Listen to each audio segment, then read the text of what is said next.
The night the world tried to kill her, Neve Hallow was counting her firewood for the third time. 14 pieces, that was all. 14 pieces of split pine between her and the cold and the storm outside had only just begun to show its teeth.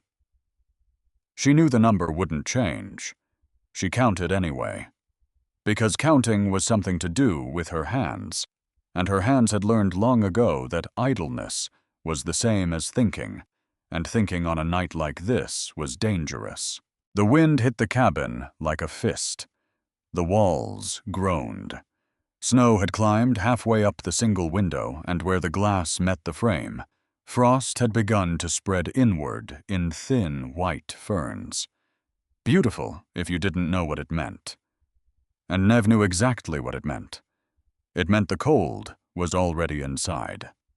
It meant the cabin the pack had given her, this leaning box of rotted timber they called a home out of what might have been pity, if pity were something they felt was losing the fight. She pulled her mother's shawl tighter around her shoulders. It smelled still faintly of the lavender oil her mother used to keep in a chipped blue bottle. 14 years, and the smell had not entirely gone. Neither had the ache. She was 23 years old. She had spent 14 of those years from the first winter she shifted at 9 right up to this one, being told in 100 small ways that she was a mistake. The pack was too polite to correct. 3 days ago, the whole of Frostmere had been called to the pack house. The storm warnings had come down from the northern watchers, the worst blizzard in 100 years, they said. Cold enough to freeze the breath in a wolf's throat, wind enough to peel a roof off its beams. Every member was to shelter together. Warmth in numbers, safety in the pack. That was the law, and the law was supposed to mean something.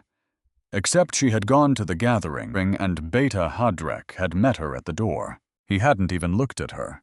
Not really.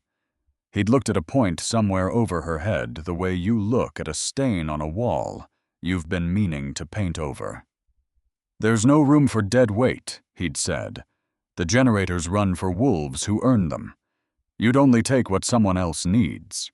And behind him, warm in the golden light of a hall full of bodies, Isolde had laughed. That laugh. Bright and clean and sharp as a struck bell. Honestly, Neve, she'd said, you'd be warmer in your own little box. Less of you to keep warm out here. Less of you, as if she were a thing that could be measured in what she cost. So she had walked back through the deepening snow to her leaning cabin, and she had stocked it with what she had: a sack of dried beans, a half jar of honey. Gone to crystal. 3 tallow candles and 14 pieces of firewood. She'd cut herself over a whole summer of aching shoulders because no one in Frostmere would swing an axe for an omega, and no one ever had. Her wolf stirred in her chest. Small, frightened. More like a cornered dog than anything with teeth. Easy Neve told it the way her mother used to tell her. Easy. We've survived worse than a cold night, which was a lie, and her wolf knew it was a lie, but sometimes a lie is the only blanket you have. Her mother's voice came to her, then the way it always did when the dark got long. A deathbed voice, thin as thread, the sickness already in it. You're stronger than they think, little one. Being Omega doesn't mean you're worth less. It means you see what the others miss. You feel what they've trained themselves not to feel. That's a gift. Don't ever let them convince you it's a curse. But gifts didn't burn. Gifts didn't fill a belly. And Neve had spent 14 years learning that a gift no one wants is just another word for a burden. She stirred the thin soup on the little iron stove water, mostly a few beans, a memory of salt, and she lifted the spoon to her mouth, and that was when she heard it. Under the wind, beneath the howl of it, a scratching, weak, desperate, fingers or claws dragging against wood. Her wolf came up so fast it startled her. Ears not real ears, she was in her human skin, but that inner animal snapped its head toward the door, every hair of it standing. Something was out there, something alive. Don't she told herself. Do not open that door. Opening the door in this meant losing every scrap of heat she'd hoarded. It meant the wind coming in like a living thing, snuffing her candles, scattering her fire, burying her one small stove in white. Opening the door was suicide, and she had worked too hard at staying alive to throw it away for a branch blown against the wall. The scratching came again, weaker, and then, beneath it, a sound she knew in her bones. A whimper, high and thin and shaking, the sound of something that has given up on being saved and is asking anyway, because asking is the only thing left. She knew that sound, because she had made it herself once a long time ago. A little girl locked out of the pack house on a winter dusk, while the older pups laughed on the other side of the glass, scratching at a door that no one would open for 3 long hours. She remembered the cold of it, the certainty, the terrible arithmetic of a child working out that no one was coming. Her hand was on the latch before she had finished deciding. She hauled the door open, and the storm came in like it had been waiting. The wind knocked her back a full step. Snow blasted across her face, into her eyes, down the collar of her shawl, so cold it burned like fire, and for a moment she was blind, gasping her whole body, screaming to slam the door and be done. Except, there on her threshold, half swallowed by a drift, was a wolf. Not a wolf in human skin. An animal gray and white, the size of a large dog, its fur crusted in a shell of ice, and its eyes half open, fixed on her face with something that was too knowing to belong to a beast. Then the lids slid down, and the light in them dimmed. No. Nev breathed. No, no. She dropped to her knees in the snow. The cold went through her trousers instantly into the bone. She got her arms under the animal's front legs and pulled, and it was so much heavier than it looked dead weight and frozen fur, her thin arms shaking with it. Her wolf whimpered at the strain, but she got it. Over the sill, onto her floor. Alive, she pressed her hand to its side and felt faint and slow the drum of a heart. She turned to shut the door, and stopped, because out there, beyond the white curtain of the storm, eyes were opening in the dark, not one pair, not 2, dozens. They came out of the blizzard like the storm was giving up its dead, gray and black and brown, and one so pale it was almost the color of the snow that hid it. Wolves. Great staggering wolves, ice hanging off them in ropes, swaying on legs that no longer wanted to hold them, moving toward the one light in 100 miles of frozen nothing. Nev's breath caught somewhere it couldn't get out. There were so many. Too many. Her cabin was barely big enough for her, and a bad mood. One of them, a huge black male, bigger than any wolf had a right to be, took 2 more steps and simply folded. Went down in her doorway, tongue, lolling breath coming in shallow clouds, and did not get up. That decided it. "Come on," she heard herself say, and the wind ate the words. "Come on. Inside. All of you. Come on." She grabbed the black wolf under the shoulders and pulled with a strength she did not own, the kind of strength that comes from somewhere below. Strength the kind that lets a small woman lift what she cannot possibly lift because the alternative is watching something die on her floor. And then they came. One by one, they dragged themselves over her threshold, and she counted them without meaning to her heart, hammering out the numbers. 3, 6, 9, 11. They collapsed where they landed on her bed, against her walls, across each other. Great steaming heaps of frozen fur. One brown giant was easily twice her size. Paws the width of her 2 hands together, 14, 15 wolves, in a cabin built for one. Nev threw her whole weight against the door and forced it shut against the storm, and the latch dropped, and the howl of the wind became a muffled thing on the far side of the wood. And her cabin was suddenly full of the sound of ragged breathing, of small broken whimpers, of animals, too cold to even shiver. She stood with her back against the door and looked at what she had done. "All right," she whispered. Her voice shook. "All right. Think." The fire. The fire was dying gutted low by the open door. She flung herself at it, feeding it 2 of her 14 precious pieces, with hands that would not stop trembling, blowing on the coals until they caught, until the flames stood up and threw their heat back into the room. But 15 wolves. How do you warm 15 freezing wolves in a box the size of a horse stall? Bodies, she thought. You put them together. You let them share what little they have. So she worked.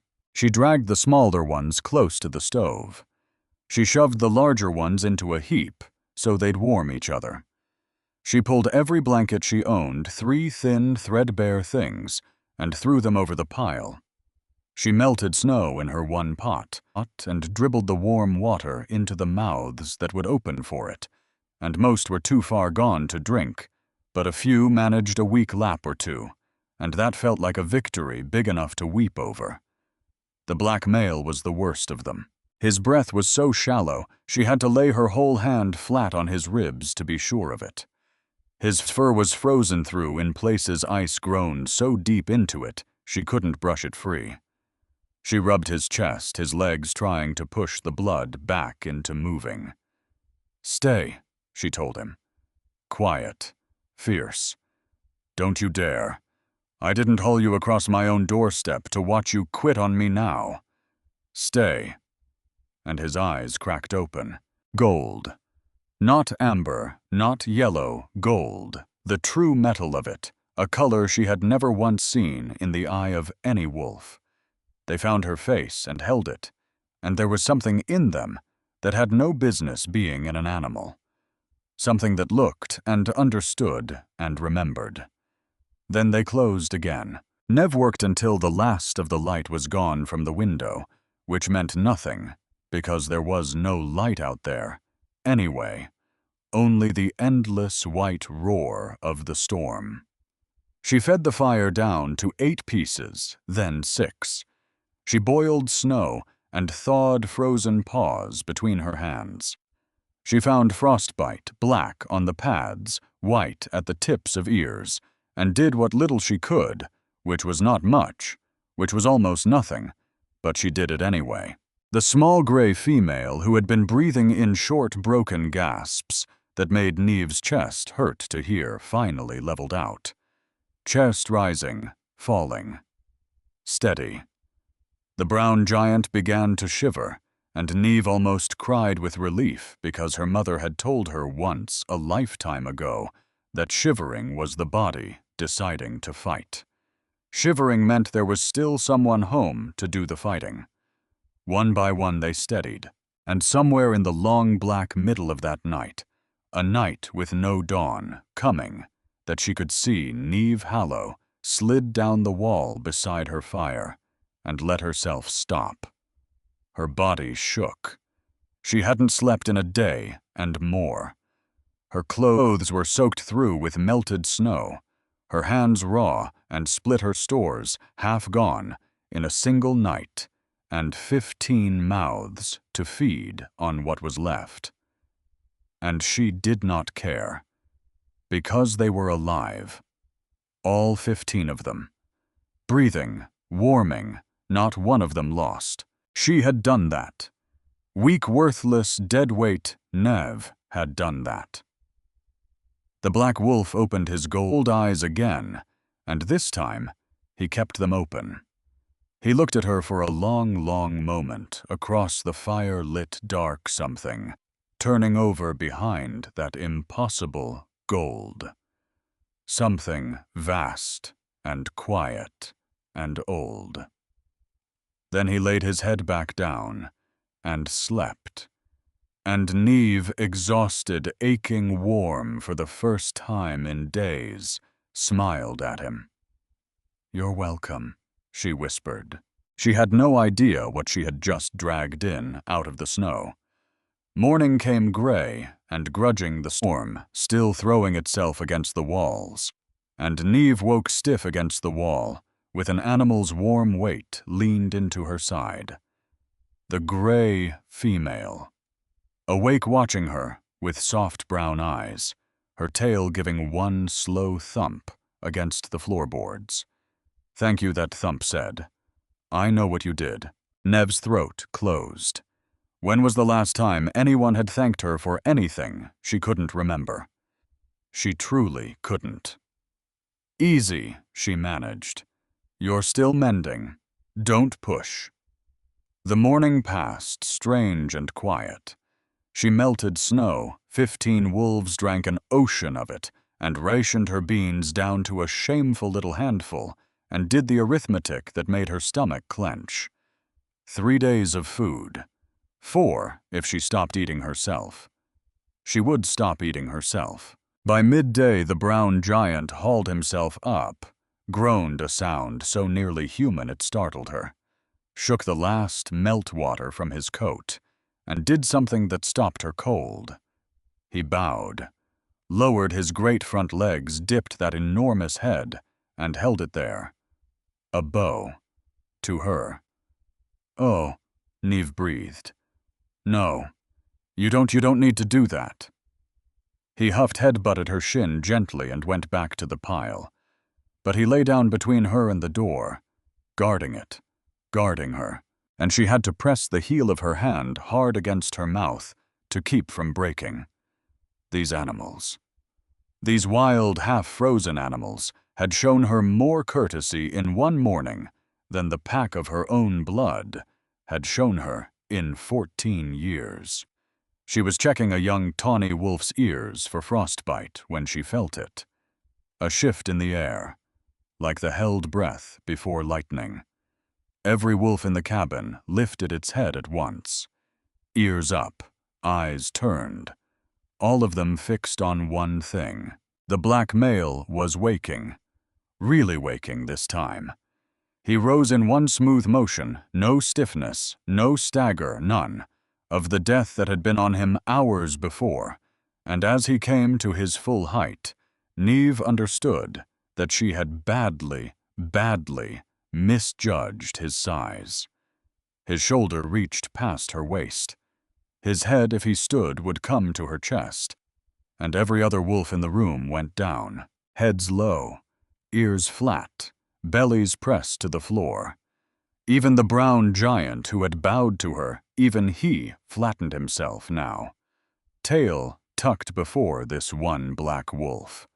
Neve's heart dropped straight through the floor. Oh no. This wasn't just a wolf. This was an alpha. A real one. The kind whose dominance came off him like heat off a forge. The kind that bent every other neck in the room without a sound. And she had dragged him in by the armpits like a sack of grain and dribbled bean water into his mouth from a chipped spoon. The alpha turned those gold eyes on her. Her own wolf shrieked at her to drop, to bow, to show her belly and beg. Every instinct bred into her over 10,000 years of wolves and their hierarchies screamed at her to get on the floor with the rest of them. But she had pulled this creature out of a snowdrift with her own 2 hands. She had given him her fire and her food and her mother's blankets, and this leaning box of rot was hers. So Neve Hallow stood. "You're awake," she said. Her voice only shook a little. "That's good. You were in a bad way." The alpha studied her. His gaze moved over her face, her thin arms, the cabin, the wolves. weighing something, deciding something. Then he stepped toward her, and she felt the heat of him, and smelled him. Pine and cold stone, and something underneath it that made her wolf go quiet and strange. And he tilted his head, and there was something far too human in the way he did it. And then he shifted. There was no slowness to it. One breath, a black wolf the size of a small horse. The next, a man on his knees on her cabin floor. Not a boy. A man. Tall, even kneeling broad through the shoulders, like something built to carry weight, dark hair falling past his jaw. Skin gone pale with cold. And the eyes. The same impossible gold, only worse now, only harder to bear in a human face. Behind him, the others began to change, too. One after another, wolves became men and women, all of them keeping their eyes low, all of them ringed around this one dark figure, like planets around a sun, were wolves, every single one of them. And she had let 15 strangers into her home. The man rose. He filled the little room.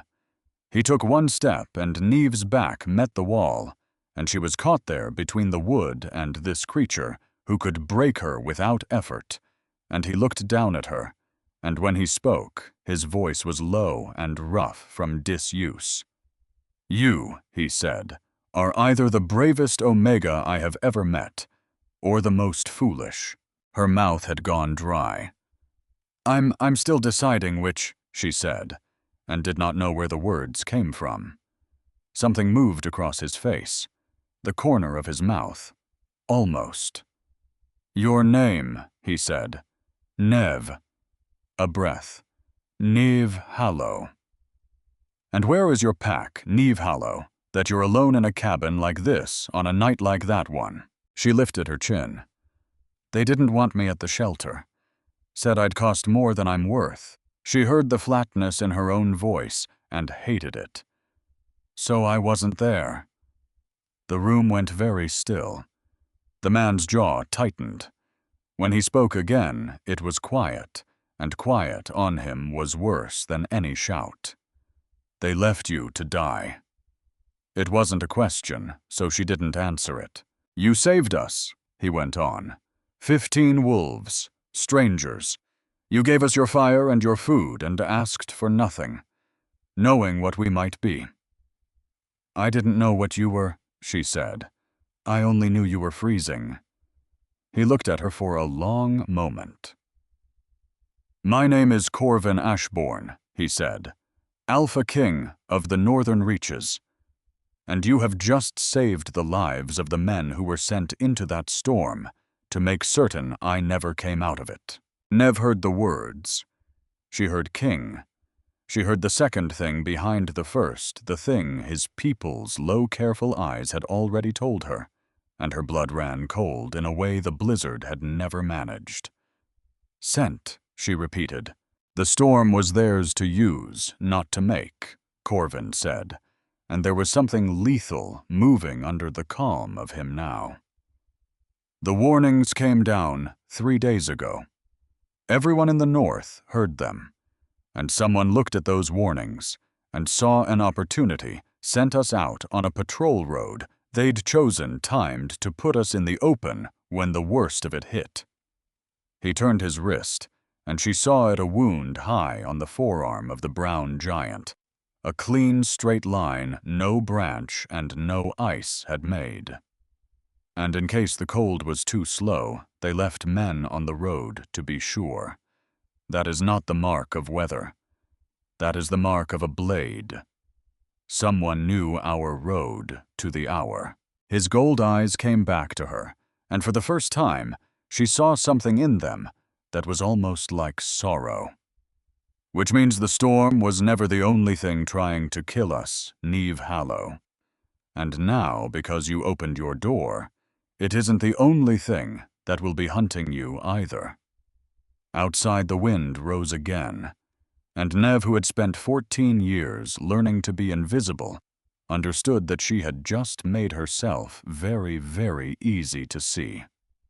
The roof gave way 3 hours later. Nev heard it before she saw it.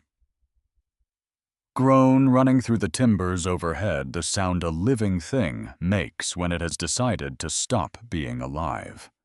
She had lived under that roof for 14 years. She knew its every complaint. And this was not a complaint. This was a goodbye. "Out," Corvin said. Not loud. But the word moved through the cabin like a hand sweeping a table clean, and every wolf in the room was on its feet before the echo died. "Now, all of you, out." Except Nev didn't move, because she was looking up at the ceiling as it began to bow inward, the weight of a whole storm's worth of snow, pressing down on wood that had been rotting since before her mother died. And some frozen stupid of her was thinking my mother's chair is in that corner, and the tin where I keep her comb, and the notch on the doorframe where she marked my height the last spring she could still stand. Hands closed around her waist and lifted her clean off the floor. Corvin. He had her against his chest and was moving before her mind caught up to her body, and another crack split the air, sharp as a snapped bone. "Never," his voice at her ear hard close. "It's just wood. Move." Then the world came apart. Wolves poured through the door into the white. Saren, the auburn-haired woman, sharp-eyed, even now, snatched the blankets off the floor as she passed. The gray female, Mira, caught up the last of the food in her jaws. The brown giant Bram stood braced in the doorframe with his own body holding it open, taking the weight of it on his shoulders so the others could get through. Corvin hit the doorway at a run with Neve in his arms, and behind them, the cabin came down. It did not fall gently. It fell the way everything in her life had always fallen all at once, without warning, with a sound like the end of the world. She felt it more than heard it, a great, shuddering collapse that traveled up through Corvin's chest and into her own. 14 years of a life. The chair, the comb, the notch on the doorframe, gone in the space of a held breath. "Don't look back," Corvin said. "Keep breathing. We are not dying today." The forest rose out of the storm ahead of them. Dark pines bent under their loads of snow, and the pack drove into the tree line like it was the last dry land in a flood. Bram found it a hollow where 3 trees had come down together years ago, their trunks making walls, their snow-laden branches a rough roof overhead. Not shelter, but less exposed than the killing open. Corvin set her down in the center of it, and then he did a thing she would turn over in her mind for a long time after. He put himself between her and the wind. The others formed up around them without being told, a living wall of bodies against the worst of the cold. Saren's lips were already going blue. Owen, the youngest, sandy-haired, barely more than a boy, had his arms wrapped around himself and was losing the fight to keep still. "We can't hold like this," Saren said. "Human skin has no armor against this. We shift, or we freeze." "She can't shift with us," Mira said, and her eyes went to Neve, and there was no cruelty in it, only fact. "She'll be crushed in the middle, and she needs the warmth most of anyone here." "Then we shift around her." Corvin's voice left no room to argue. "She stays as she is, in the center. We are the walls, now." The change rippled through them like wind through a field. Men and women folded down into fur and muscle wolves built for exactly this, and they arranged themselves with a precision that spoke of 1,000 knights in the field, the largest on the outside, backs to the wind, the smaller ones drawn in close. Corvin was the last to change. He held her eyes for a moment first, that gold gone dark in the failing light, and there was a question in it. He didn't ask. Then he was the black wolf again, and he lay down against her, a wall of heat, down her whole left side, Mira pressed in on her right. More of them layered over around a cave of living fur closing above her, with Neve at its heart. It should have terrified her. 15 predators' teeth inches from her throat, pinning her down with their weight. Instead, it was the safest she had ever been in her life. And that not the cold, not the collapse, not the blade marks on Bram's arm. That was the thing that finally broke her. The tears came before she could stop them. She pressed her face into the black wolf's fur so no one would hear, and her shoulders shook, and 14 years came out of her in silence. Every locked door, every laugh like a struck bell. Every night she'd lain awake, doing the arithmetic of her own survival, and coming up short. The wolf made a sound. Not a growl. Something lower. Something that had no name in any language she knew. His great head turned, and he pressed his nose to her wet cheek, and held it there. Rest. The word arrived inside her skull, warm and deep, and unmistakably his, and she jerked so hard, the whole pile shifted. You've done enough, brave one. Let us keep you for a while. How she thought, and did not finish it. Alpha's privilege. And she could hear even mind to mind the dry thread of something almost like humor in it. I can speak to any wolf in my reach. Now stop thinking so loudly and sleep. The storm ends when it ends. We'll be here when it does. She wanted to argue. She had spent 14 years learning never to let her guard down, never to need, never to hand her safety to anyone, because everyone she had ever handed it to had dropped it. But she was so tired, and for the first time, she could remember something was telling her it was all right to stop. So she stopped. She woke to silence, not the muffled quiet of the storm behind walls. Real silence, the deep ringing hush of a world that has finished screaming. The wind was gone. The wolves around her were beginning to stir. They had stayed all night, in their fur, in their formation, holding the cold off her body while she slept.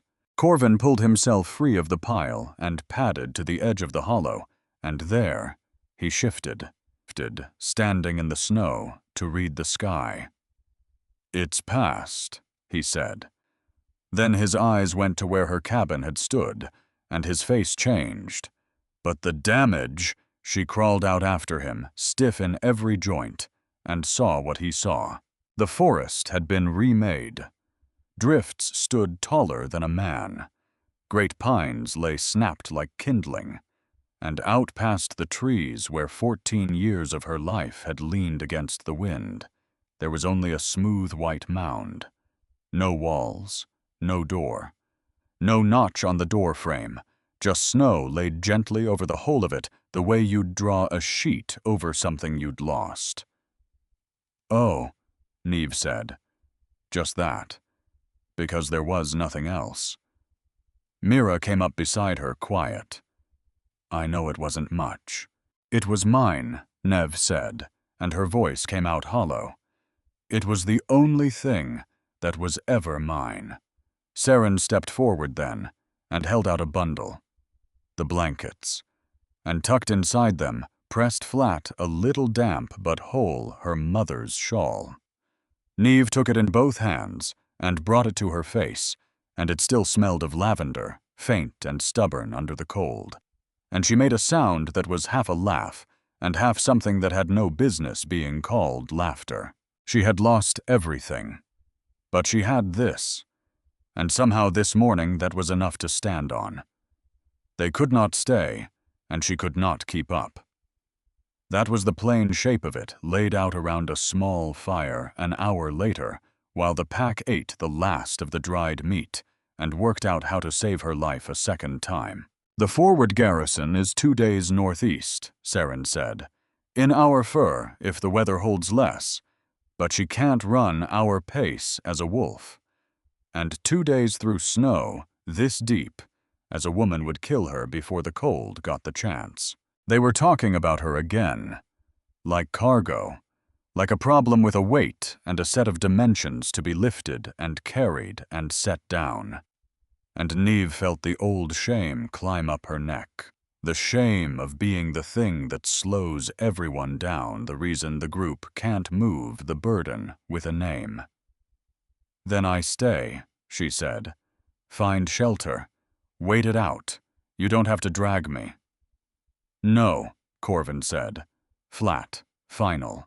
Be reasonable, Saren pressed. We could make the garrison in half a day without her. I said no. And the word dropped to that low register that closed every mouth in the circle. She stays with us. We'll find another way. I can carry her, Bram offered. 2 days. She's small enough. You'd be finished by dusk, Owen said, and then we'd have 2 of you to carry.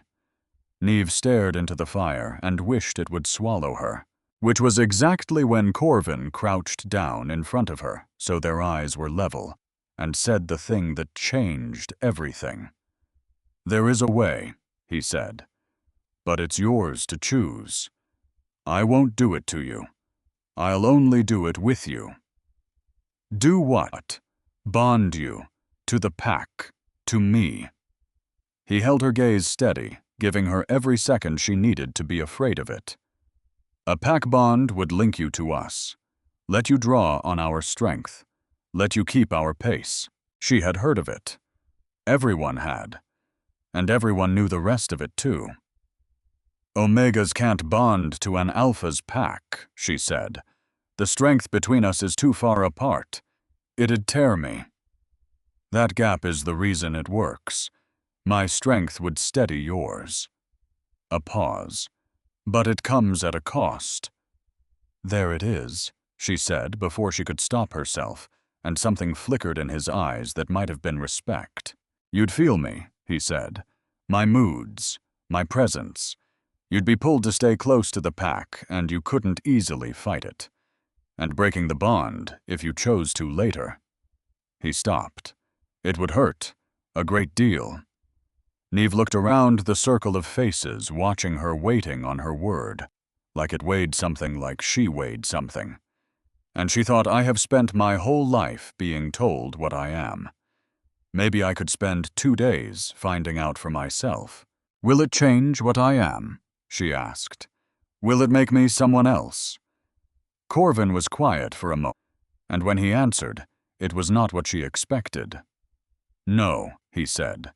That's not what a bond does. It doesn't pour in what isn't there. It only opens what already is. Whatever the bond wakes in you, Nev Hallow, it was always yours. It's only been sleeping. She thought of her mother's voice in the dark. You feel what they've trained themselves not to feel. That's a gift. All right, she said. Do it. He took her hands. His palms were warm and rough and enormous around hers. Do you accept this bond of your own will? His voice had changed, gone formal, gone old. Do you offer your trust to this pack and take ours in return? I do. Then by the law that runs under all our laws, I take you as pack. What threatens you threatens me. What is owed to you is owed by all of us. From this breath forward until you choose otherwise. And the world came apart for the second time in a day. But this was nothing like the roof. Power poured into her through their joined hands. Not his strength flooding hers, not the tidal wave she'd braced for. Something gentler, something that went looking. It moved through her like warm water, finding the cracks in dry ground, and everywhere it touched, something opened. She felt them first. 15 lights blooming in the dark of her mind. Seren quick and sharp. Bram slow and deep and steady. Mira warm, Owen bright and restless, each of them a point of light strung together on a thread she could suddenly feel. And then it reached the thing that had been sleeping in her since the day she was born. Her mother had called it a gift. The pack had called it nothing at all, because they'd never known it was there. It woke, and Nev gasped, because all at once she could feel and thoughts, not words, but the true shape of what moved under everyone around the fire. Bram's grief folded and put away. Owen's fear hidden under all that brightness. Saren's guilt old and worn smooth. And Corvin's exhaustion vast and carefully hidden. Corvin's fury banked low, and under all of it aimed at her a fierce, startled tenderness he didn't seem to know he was showing. It was too much. It was everyone's hidden weather blowing through her at once, and her head split with the pressure of it. A spike of pain driving straight behind her eyes, and she made a small broken sound and swayed. Never. Corvin's hands tightened. Stay with me. What is it? What's wrong? I can feel. She pressed the heel of her hand to her temple. The pain was blinding. I can feel all of you. What you're really. She looked up at him, and she knew he saw it land the moment she understood what she'd woken. I can tell when someone's lying, she whispered. Can't I? I can feel it when it isn't true. Mira went very still across the fire. Goddess, she said softly. A truth reader. I haven't heard of one born in 50 years. It's a gift, Corvin said, watching her. It hurts, Neve said. And she meant it plainly, because already she understood the shape of the cost, that the pain behind her eyes was the price of every reading, that to feel the lie, she had to feel the liar, all of them, the whole ugly weight of what they carried. Every time. It hurts. And I don't think I can tell a small lie from a big one. It all comes through the same door. Then you'll use it carefully, Corvin said, and only when it matters. Nothing that costs that much should be spent on small things. The pain ebbed slowly as she learned to close the door on it. And when it was gone, she looked down at her own hands and found them steadier than they had ever been. Now, said Corvin, and there was warmth under the command. Let's see if you can run. She reached for her wolf, and for the first time in her life, her wolf came easily. The shift, which had always been agony, always a fight, always left her wrung out and shaking. It took her in a single clean breath. She stood on 4 legs before she'd finished deciding to. The world dropped closer and grew sharper scent laid over everything like color. But it wasn't her old wolf. Her old wolf had been small. Gray-brown. Nothing. This one was larger through the chest, longer in the leg, and her fur, she twisted to see it. Her fur was the pale silver of moonlight on snow, shot through with the faintest thread of gold. She heard Saren's breath catch, heard through the bond the word the woman didn't say aloud. Beautiful. How do you feel? Corvin's voice in her head, easy now that she was in her fur. Strong, she answered, and the word came out clear and steady in a way her human voice never had. I feel strong. You are strong. The black wolf rose beside her. You always were. Now you've simply got the legs to prove it. Try to keep up. He ran, and her body answered before her mind could catch it. She bolted after him, and the snow flew under her paws, and the cold air burned in her chest in a way that felt like being alive for the very first time. She dodged a fallen pine, leapt a drift that would have swallowed her old wolf whole, and landed light. The pack ran with her around her, their lights warm and close in her mind. When they finally stopped, She wasn't even winded. Her tongue lolled in a wolf's grin she couldn't help. "Not bad, little one," Bram rumbled, and the approval in it was real. Not bad at all. They ran northeast, and the land changed under them as they went the deep wild, giving way mile by mile to the marks of people. Fence lines under snow. The distant thread of chimney smoke. They gave the villages a wide berth, and Niamh understood why without asking. No one was to know the king still breathed. Not yet. Not until he knew who had wanted him dead. They stopped at midday in a stand of furs, and shifted and ate, and Niamh found she could no longer bear the question, sitting in her chest. She turned to Mira. The gray female had gone quiet since the bonding, and quieter still since she'd first seen the shawl, and Niamh had felt it through the bond. A snag, a catch every time the older woman's eyes fell on that worn gray wool. "You keep looking at my mother's shawl," Niamh said. "Why?" Mira didn't answer right away. She reached out slowly and touched the frayed edge of it, and traced a mark worked into the corner.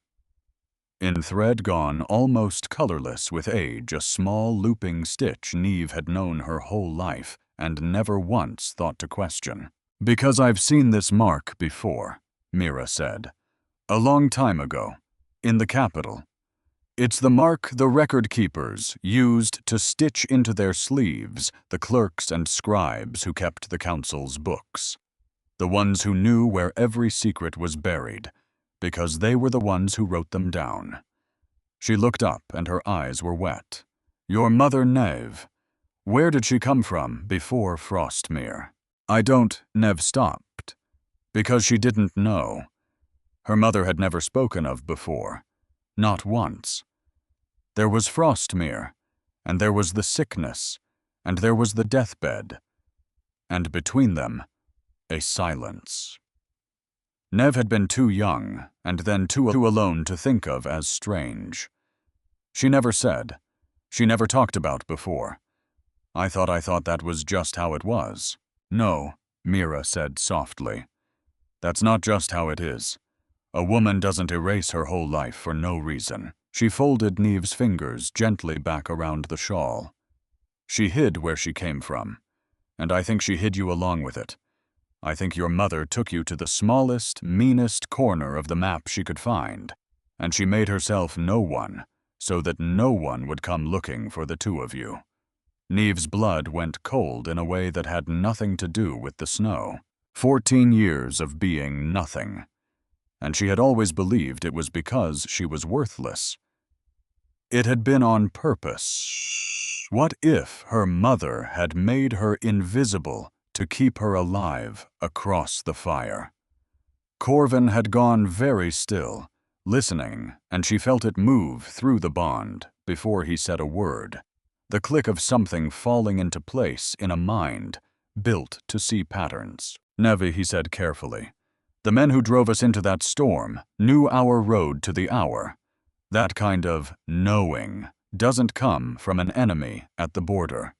It comes from inside, from someone with access to the council's own books." His gold eyes found hers.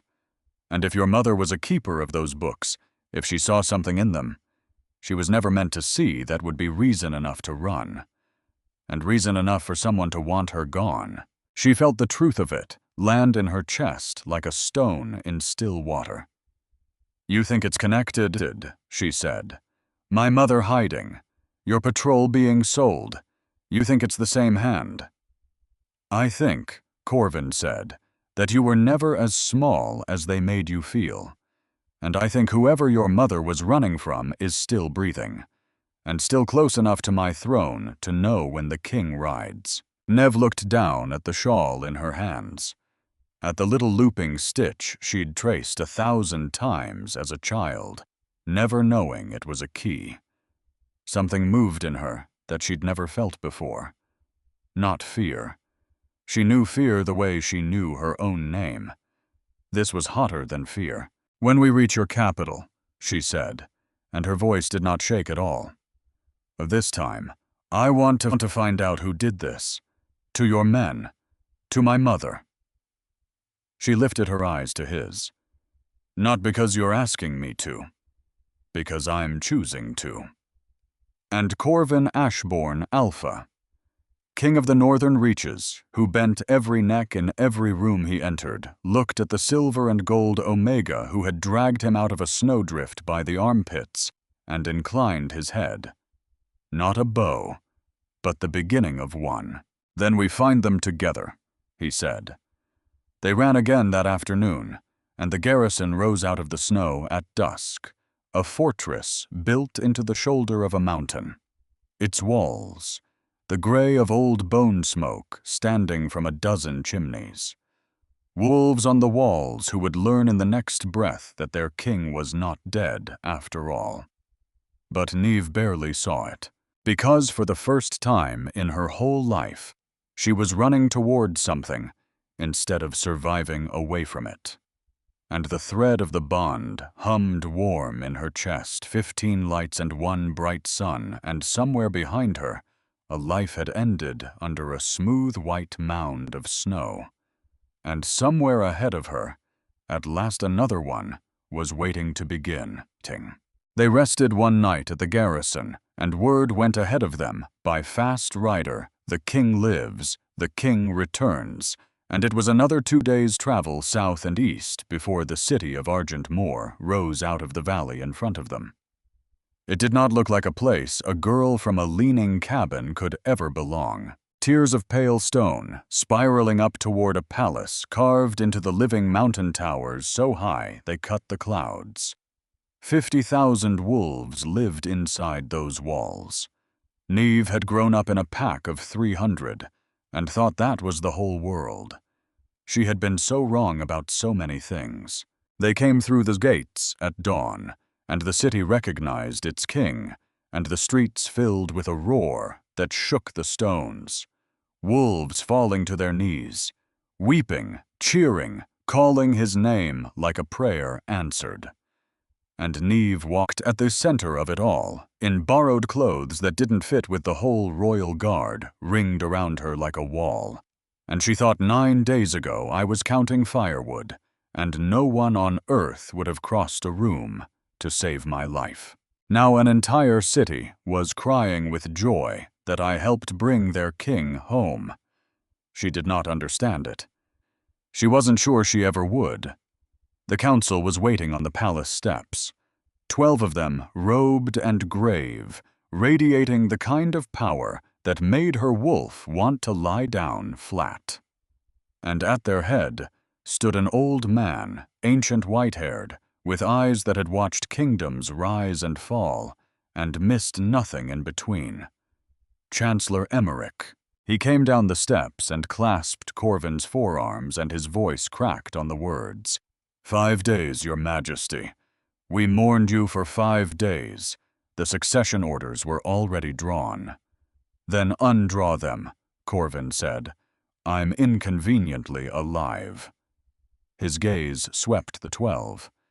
And I've come home with charges to lay. But first, he turned and drew Neve forward with a hand at the small of her back. You will meet the reason I'm standing here at all. Every eye on the steps turned to her. She lifted her chin and let them look. Small, thin. A stranger in clothes made for someone twice her size. Everything an Omega was supposed to be.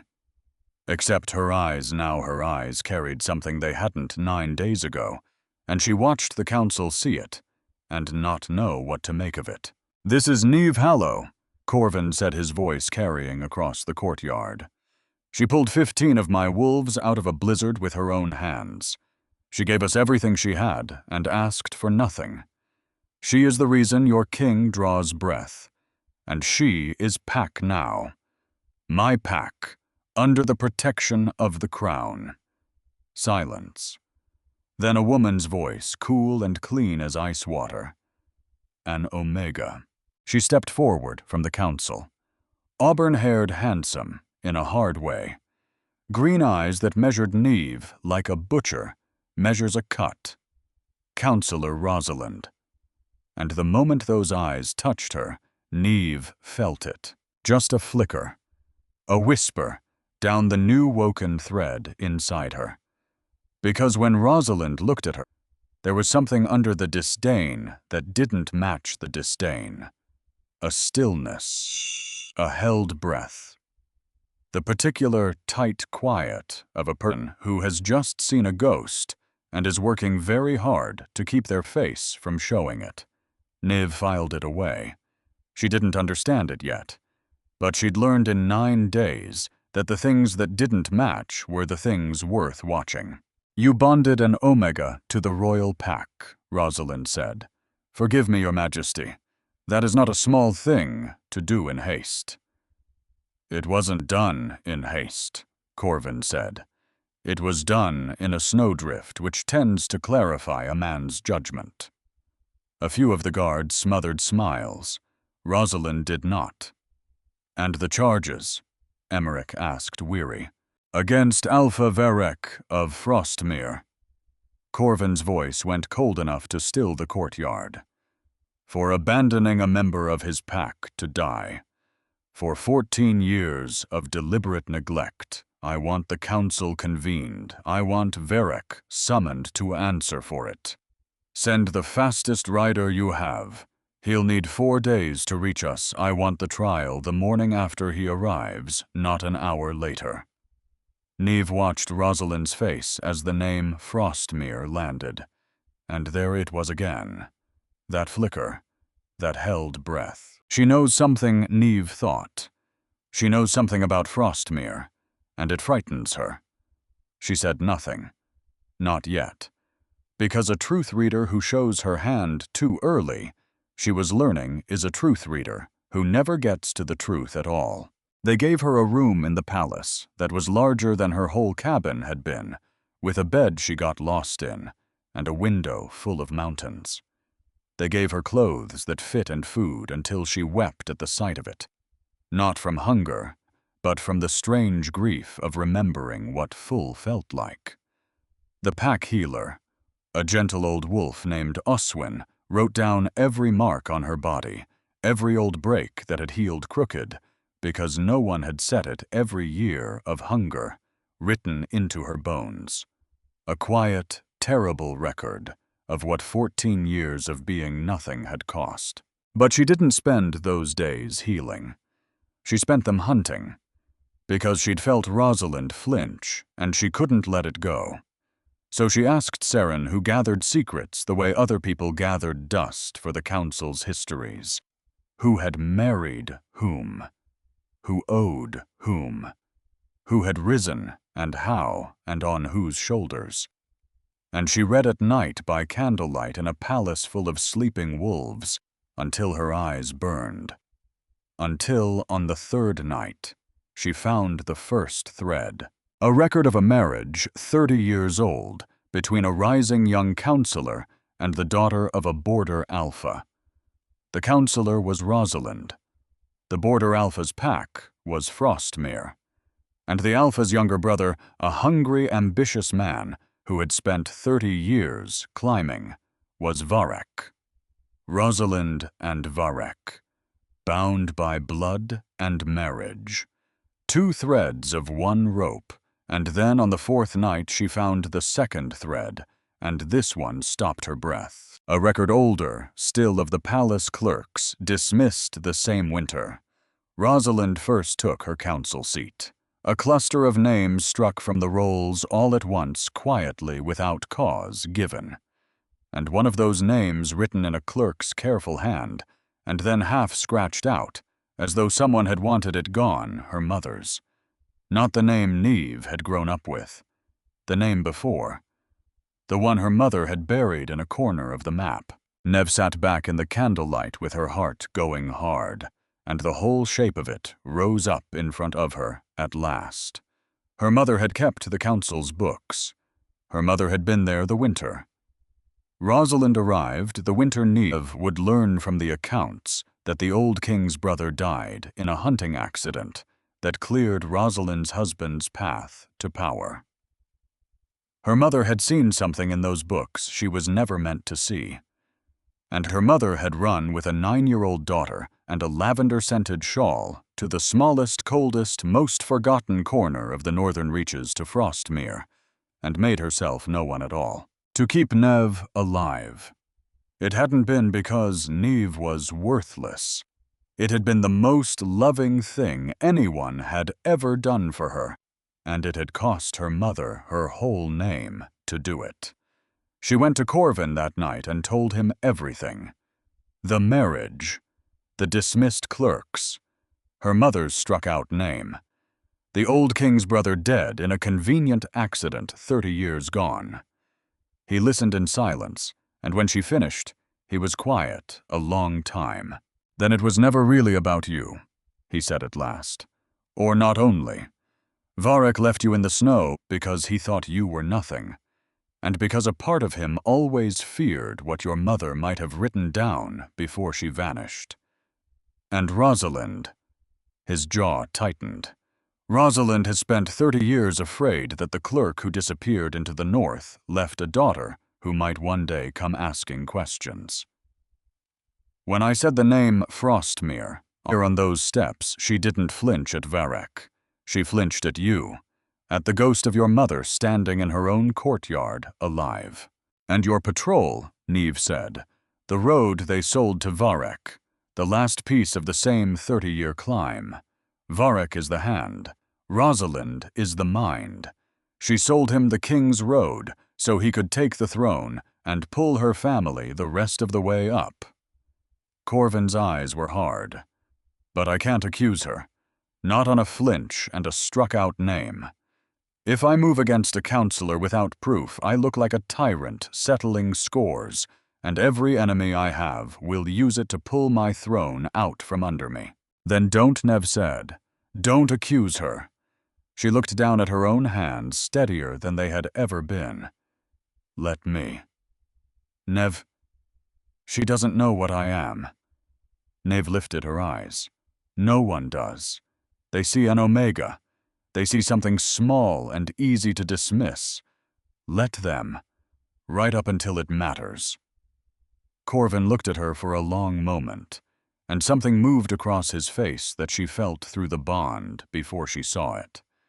Fear sharp and startling, and under it a fierce, aching pride. "It will cost you," he said quietly. "You told me yourself. Every reading, every lie you pull out of the air, it hurts. And to break something this deep in front of the whole council." "I know what it costs," she said. "I've been paying to survive my whole life. This is the first time the price will actually buy something." And she watched him understand that he could not talk her out of it, that he did not in the end want to. "Then we do it your way," he said. Varek arrived 4 days later, as the rider had promised, and the trial opened the next morning, with the great council chamber filled to its highest tier. Varek stood on the chamber floor with Beta Hadrek at his shoulder, and Isolde beside him, and the sight of them, those faces that laugh she still heard in her worst dreams, put a cold weight in Neve's stomach. But she stood at Corvin's side in the blue and silver of the royal pack, with Mira's hand finding hers for one brief squeeze, and she did not look away. Varek pleaded not guilty. Of course he did. "These charges are an insult," he said, and his voice was smooth, and the chamber leaned in to hear it. "The girl was given every accommodation the law requires. If she chose to keep to herself, if she failed to thrive, that is not neglect. That is the nature of omegas. They are fragile. They wither. It is a sadness. It is not a crime." And around the chamber, Neve felt it, heads nodding. The old, easy prejudice settling over the room like a familiar coat. He was giving them the story they already believed. The story that let everyone off the hook. Oswin gave his testimony. The healed breaks, the years of hunger in her bones. It was damning, and for a moment the room wavered. Then Rosalind spoke. "Bones break," she said, mild, reasonable, devastating. "The North is hard. A healer's report tells us she suffered. It does not tell us she was made to suffer. Where is the proof of intent?" She spread her hands. "We are asked to strip an alpha of 30 years standing on the word of one omega and the guesswork of one physician. That is not justice. That is a mob." And Nev felt the room turn. She felt it go the way you feel. Warmth leave a house when a door blows open. The sympathy. She'd almost had draining out through the cracks Rosalind had opened. The nodding heads. The doubt. Then the door at the back of the chamber opened, and the thing she'd feared walked in. The 3 witnesses from Frostmere. The 3 mid-rank wolves who had agreed to testify that Hedrick had turned her away, that they'd been forbidden to help her, that they'd wanted to, and been threatened into silence. 2 of them took the stand and told the truth. And the 3rd, a thin man named Korik, who'd once slipped her bread when no one was looking. The closest thing to kindness Frostmere had ever offered her. The 3rd climbed the stand and would not meet her eyes and said, "I never heard the beta turn her away. I don't know where these stories come from." She kept to herself. "That's all I ever saw." The chamber erupted, and Nev felt it, not just the lie, sour and sharp down the thread, but underneath it, the thing that made her chest go tight. Terror. Korik was drowning in it. Someone had gotten to him. Someone had made him more afraid of telling the truth than of living with the lie. Rosalind's voice cut through the noise, cool and triumphant. "One of the king's own witnesses recants.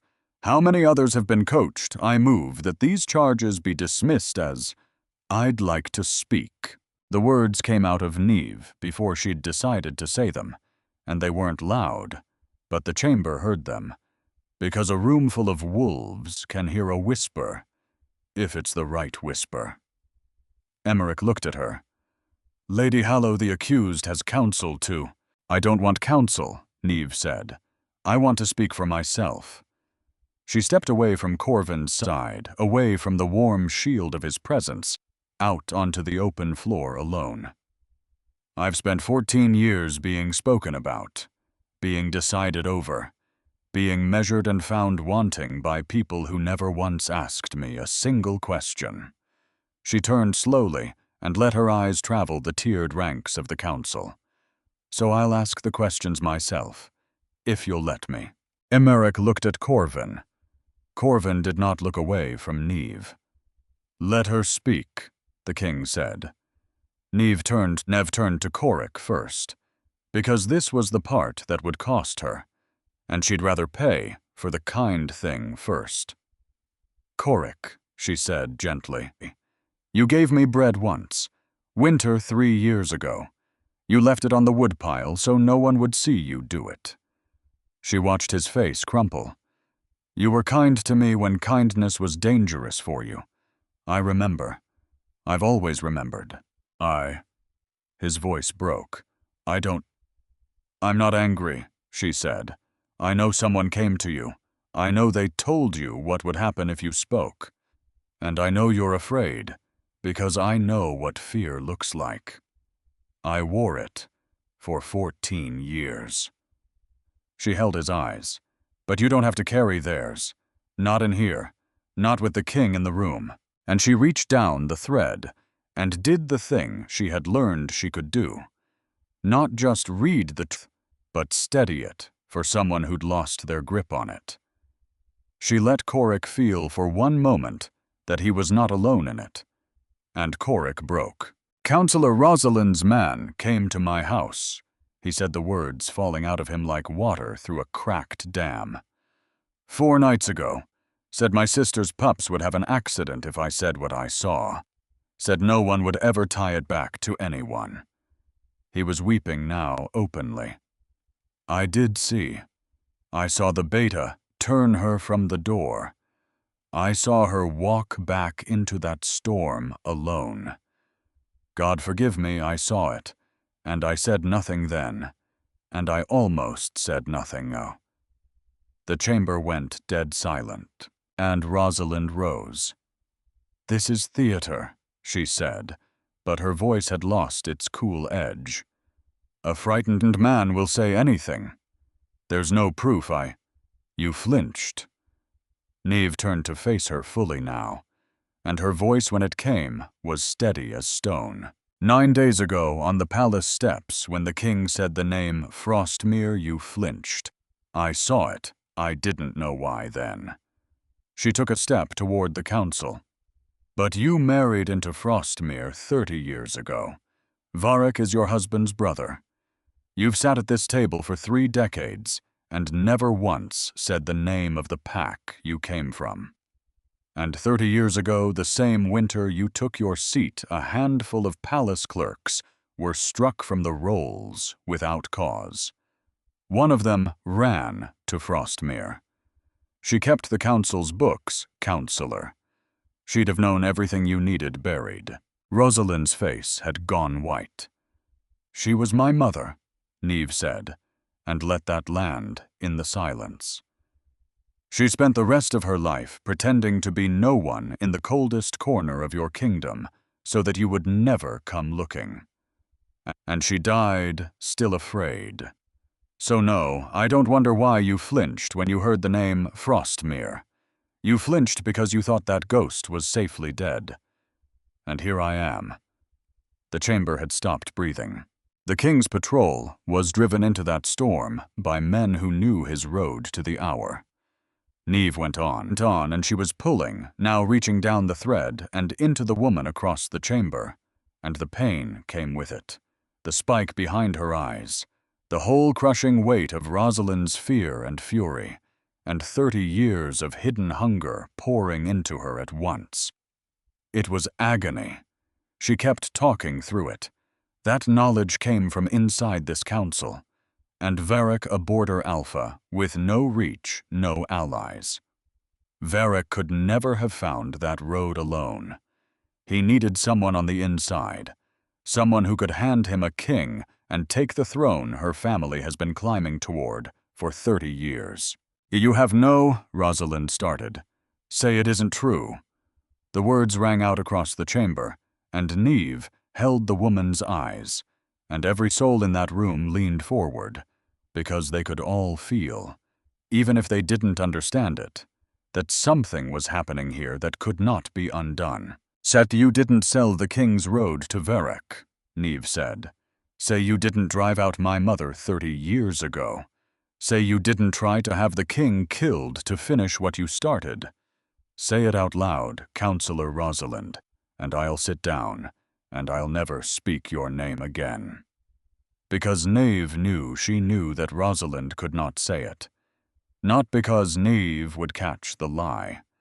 Rosalind didn't know she could catch a lie.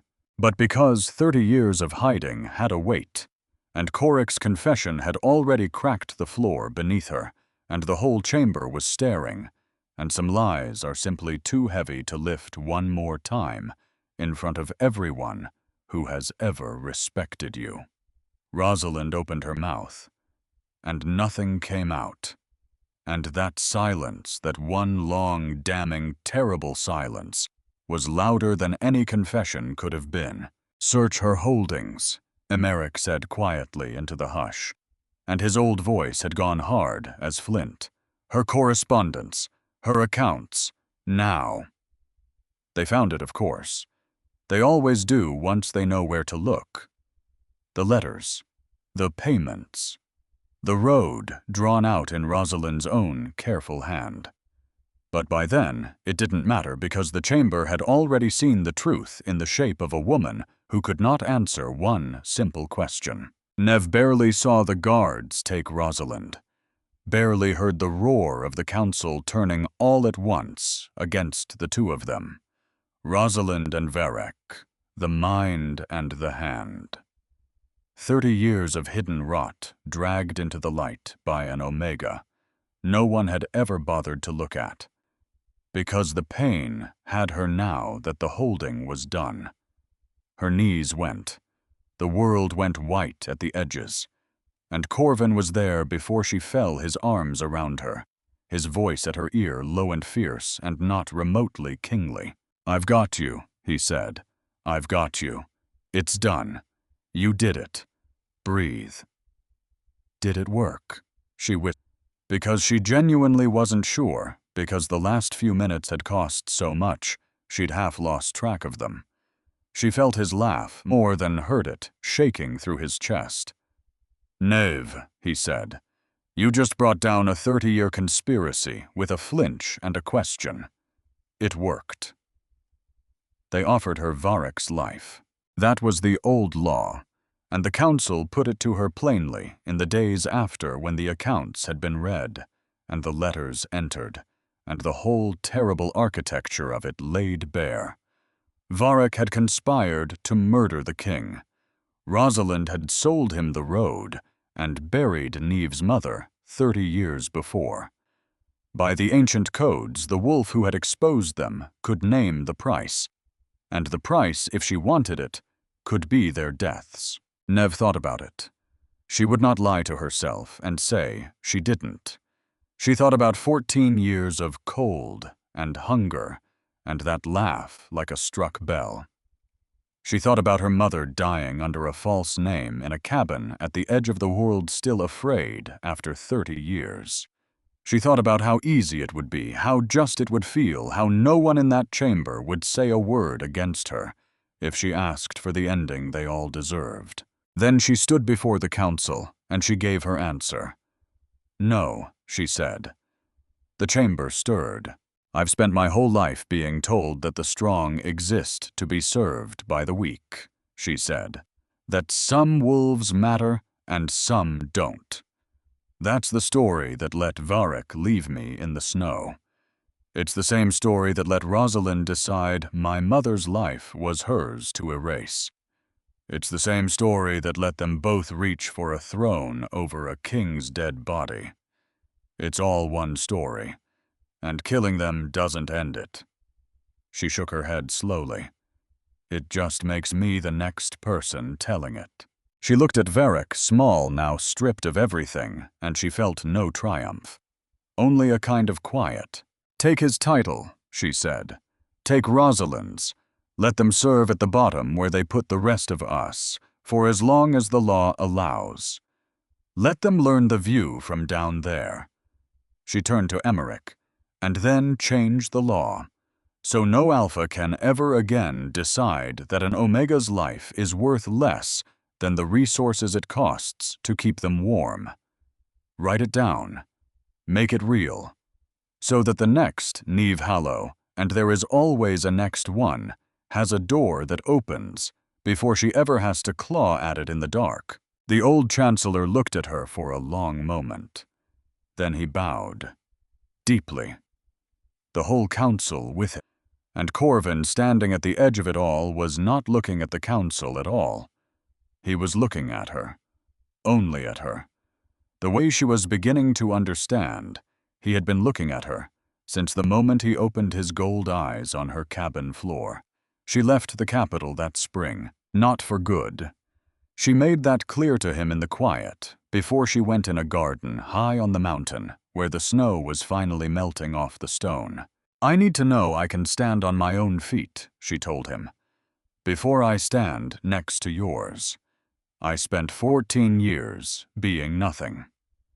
Then 9 days being saved. I don't want to spend the rest of my life being the woman the king rescued." She reached up, touched his face, and felt the whole warm weight of him lean into her hand through the bond. "I want to come back to you, because I chose it, not because I had nowhere else to go." He caught her hand and held it there. "And if I ask you to stay, then I'll say no," she said gently. "And you'll let me go anyway, because you're the only person who ever told me the truth about myself, that whatever's in me was always mine, only sleeping. Let me go find out how much of it there is." and Corvin Ashbourne, who could bend any neck in any room, let her go. She spent that season traveling the northern reaches pack to pack, finding the Omegas. No one looked at the ones in the leaning cabins at the edges of the maps. She listened to them. She learned their names. She carried the new law in her own hands and made sure it was more than words on a page. She became, without ever meaning, to the thing she had needed most, and never had someone who saw them. And when the leaves turned, she went home. Because it was home now. She'd decided that all on her own. He was waiting at the gate. He didn't say anything grand. He just looked at her healthier, now stronger, sure of her own weight in the world, in a way she'd never been. And he smiled that rare, small smile that changed his whole hard face. "You came back," he said. "I chose to come back," she corrected. "There's a difference." "There is," he agreed. "It's the whole difference." And later, much later, after the crown they set on her head, simpler than his silver and moonstone, she stood beside him and looked out over the city of wolves that had wept to see its king come home. And she thought about a night at the edge of the world, and 14 pieces of firewood, and a scratching at a door she should never have opened. The weak exist to serve the strong. That was the story they'd told her whole life long. But she'd learned the truth of it out there in the snow, with 15 freezing wolves and nothing left to lose. The strong exist to protect the weak, to lift them, to open the door before the clawing starts, to really look at the ones the world has taught itself not to see, and to understand at last that they were never weak at all. They were only waiting for someone to notice.